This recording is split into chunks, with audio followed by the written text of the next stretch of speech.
भारत के सबसे बड़े घोटाले जिन्होंने गरीब जनता को लूटकर अरबों रुपए कमा लिए। नंबर 1। क्या दोस्तों आपको यकीन होगा कि एक जूस वाले ने लोगों को ठग कर 5,000 करोड़ रुपए कमा लिए।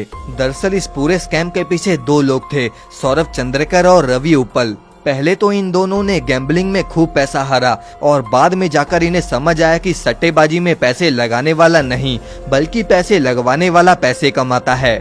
भारत में सट्टेबाजी इलीगल होने के कारण ये दोनों दुबई भाग गए। इन्होंने सन 2016-17 में महादेव बुक ऐप को लॉन्च किया और कपिल शर्मा, रणवीर कपूर और श्रद्धा कपूर जैसे कई सितारों से इन्होंने अपने एप्लीकेशन को प्रमोट करवाया। पहले तो ये लोगों को 100 से 500 का प्रॉफिट देते थे और जब यूजर ज्यादा पैसे लगाता तो फिर उसके पैसे ये डुबा देते और इस तरह इन्होंने दिन का 200 करोड़ रुपयों से भी ज्यादा पैसा कमाना शुरू कर दिया। इन्होंने भिलाई और छत्तीसगढ़ के 300 से 400 गरीब लोगों के अकाउंट को ले रखा था और उन्हीं अकाउंट की मदद से ये सारा पैसा हवाला के जरिए दुबई पहुंचा लेते और इसी टेक्निक की मदद से किसी को भी इनके स्कैम का पता नहीं चल रहा था। अब आखिर ये दोनों पकड़े कैसे गए? दरअसल सौरभ चंद्रकर ने दुबई में 200 करोड़ रुपए अपनी शादी में उड़ा दिए। उस शादी में बॉलीवुड के कई दिग्गज भी आए थे।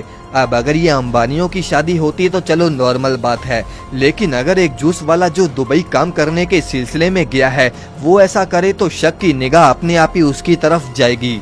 ईडी अब इन दोनों के पीछे हाथ धोकर पड़ गई। आज ये दोनों कहते हैं कि दुबई या श्रीलंका में छिपे हैं और ईडी आज भी इन्हें पकड़ने का बंदोबस्त कर रही है। अब दोस्तों हम आपको सत्यम स्कैम का बताते हैं। ये स्कैम दोस्तों भारत का 2010 तक का सबसे बड़ा स्कैम था। दरअसल कंपनी थी सत्यम कंप्यूटर सर्विसेज। 1987 में राजू ब्रदर्स ने इसे बनाया था। ये कंपनी काफी सक्सेसफुल थी और 1991 तक इसे बॉम्बे स्टॉक एक्सचेंज में लिस्ट कर दिया गया। जल्दी ही ये कंपनी टीसीएस, विप्रो और इन्फोसिस के बाद भारत की चौथी सबसे बड़ी आईटी कंपनी बन गई। 2003 में इसकी वैल्यूएशन थी $1 बिलियन। 2008 तक इसकी वैल्यूएशन $2 बिलियन चली गई, लेकिन तभी पता चला कि ये कंपनी बहुत बड़ा स्कैम है। पता चला कि मिस्टर राजू अपने पर्सनल कंप्यूटर पर फर्जी बिल बनाया करते थे। वो ऐसी चीजों का बिल बना देते थे जो एग्जिस्ट ही नहीं करती। अब बैलेंस शीट पर कंपनी बहुत पैसा कमा रही थी। ये देखकर इन्वेस्टर इस कंपनी में अपना पैसा लगाने लग गए। पैसा आने के बाद इसका शेयर प्राइस ऊपर जाने लग गया। प्राइस ऊपर जाने के बाद सत्यम ब्रदर्स ने शेयर बेचा और हजारों करोड़ों का मुनाफा कमाया। बेसिकली इन्होंने झूठा प्रॉफिट दिखाकर असल में प्रॉफिट कमाया। 7 से 8 सालों तक इन्होंने खूब पैसा कमाया, लेकिन जब इन्होंने ये फर्जी बिल वाली बात को कन्फेस किया तो इन्हें 7 साल की सजा दी गई और बाद में इस कंपनी को टेक महिंद्रा ने खरीद लिया। नंबर 3। अब आइए दोस्तों हम आपको टार्जन दी वंडर कार के मालिक के स्कैम के बारे में बताते हैं। 2004 में फिल्म आई थी टार्जन दी वंडर कार। टार्जन दोस्तों दिलीप छाबड़िया का एक ऐसा प्रोजेक्ट था जिसे वो स्पोर्ट्स कार के रूप में भारत में लाना चाहते थे। इन्होंने टार्जन कार को प्रमोट करने के लिए पूरी फिल्म ही बना डाली, लेकिन दोस्तों ये मूवी फ्लॉप हो गई। दरअसल इस मूवी को पसंद करने वाली ऑडियंस थी बच्चे और बच्चों का कार खरीदना पॉसिबल नहीं था।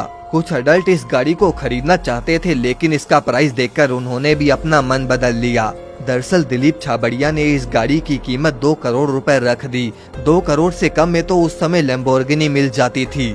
जब एक भी गाड़ी ना बिकी तो उन्होंने इस गाड़ी को 55 लाख में बेचने का फैसला किया। रेट कम करने के बाद भी दोस्तों उनकी सिर्फ एक कार ही बिक पाई। अब दिलीप छाबड़िया ने और भी मॉडिफिकेशन करके डीसी अवंती लॉन्च करी और ये सिर्फ 35 लाख रुपयों की थी, लेकिन 2020 तक सर्विस सेंटर की कमी और लो बिल्ड क्वालिटी की वजह से इस गाड़ी की सेल कम हो गई। अब इसके बाद खबर आई कि जो भारत में 120 अवंतीस बिकी हैं, उनमें से 90 अवंती भारत के अलग अलग शहरों में सेम चेसिस नंबर के साथ रजिस्टर्ड थी। और तो और दिलीप छाबड़िया ने हर डीसी अवंती पर 42 लाख का लोन ले रखा था।